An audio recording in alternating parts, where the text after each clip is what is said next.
Hello again, everyone. What can I tell you? Well, I know it's been a while, but I was waiting. We had a little trouble waiting for the weather to cooperate so I could get out in the garage so that I could paint things, and I did get a lot of painting done.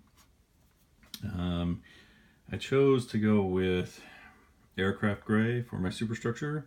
I realized that that is not in keeping with the camo measure scheme I have going on, but this is what I want my Missouri to look like, and I strongly feel that this is what modeling is all about. We build them the way we want them to look. So, but then I was going to make a video after that, but then I got into doing the deck, and I was really afraid that I think I mentioned I was going to have to abandon my PONTOS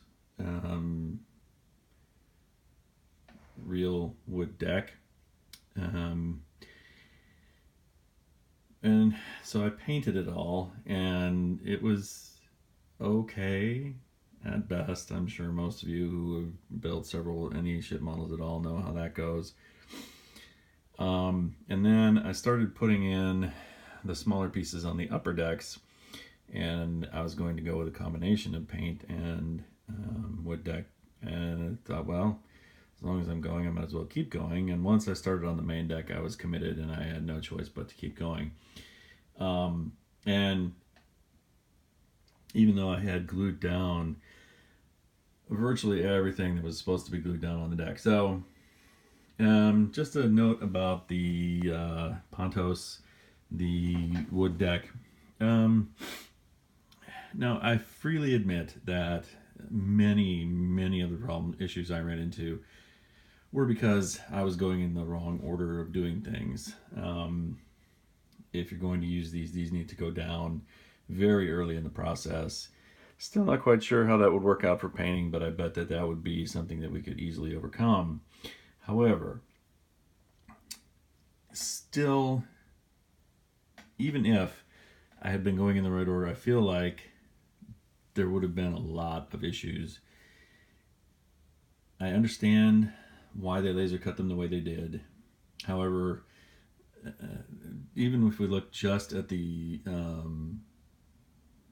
foredeck and the after, these were in two huge pieces that basically go to right about here is where they meet up. And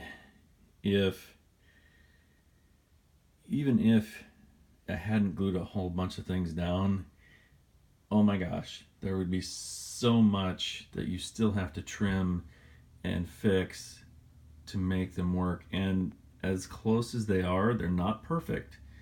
And so there's a lot of places where you have to adjust, cutting off one imitation plank at a time to make them fit and still be nice and tight. And even then, they're not super tight around some of the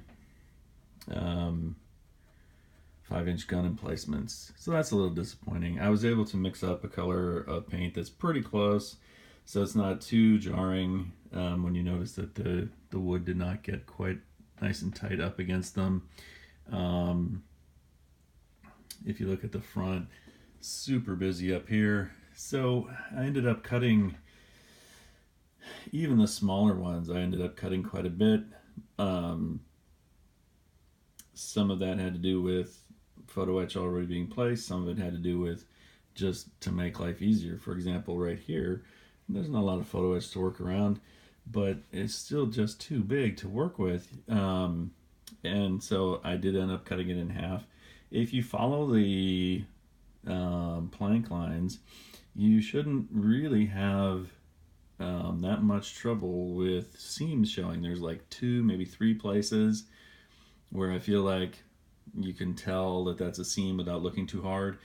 But for the most part, they butted right up against each other, and I think it came out really, really well. And even though it took me like 6 hours, I think, all day yesterday, yeah, about 6 hours to make all this work, it was definitely worth the effort. This looks so much better than any paint you could ever do.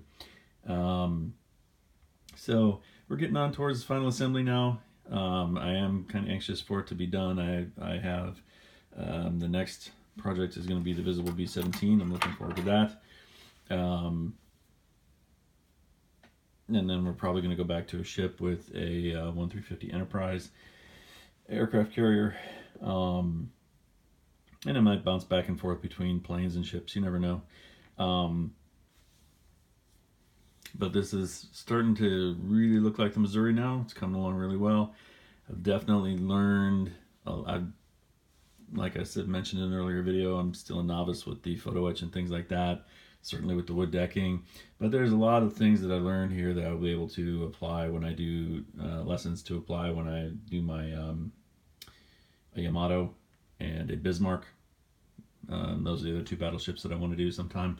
So it's not all lost effort. Anyway, this is where we were at now. Almost everything else is painted and ready to attach. We are on final assembly, so hopefully not too much longer. The next video will probably be this USS Missouri finished. So hope everyone is well, and we will talk to you later. Thank you.